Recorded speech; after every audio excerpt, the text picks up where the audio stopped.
So resource development has always been a really contentious issue, but it seems to have been highlighted much more in the last number of years.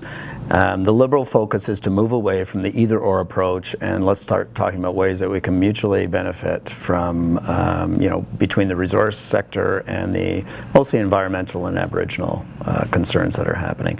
So there are two major concerns, and one is the nature of the environmental assessment process, and the second is the Aboriginal people's role in resource development decisions, particularly in light of the recent Chilcotin decision of the Supreme Court. One of the things that we're looking for, so I'll look at the first one, is assessment, the assessment process. As the federal government over the last 10 years has pushed most of the responsibility for assessments onto the provinces, and even though a regional approach might seem to be better, the EAO and the province has much lower budgets and are not able to do the same sort of rigorous assessment that a federal panel can do.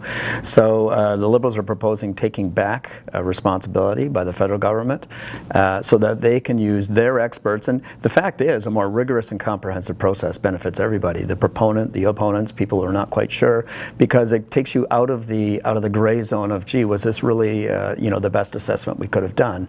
And I think people, when they understand that a process is credible, they're much more comfortable with the results, no matter where they sit on. You could still disagree, but you could accept, okay, I understand that. The other thing, and the other focus is on developing a relationship between the Aboriginal community and the resource-based sector. And I think New Gold, once again, the arrangement they have with Kamloops and Skitchits Indian bands is huge. It's a mutually beneficial thing, and it covers everything from environment to financial sharing to education and training for Aboriginal people. So basically, I think we're in a new era. It actually could be quite an exciting era where the resource industry and environmental and Aboriginal considerations can work together to come up with agreements.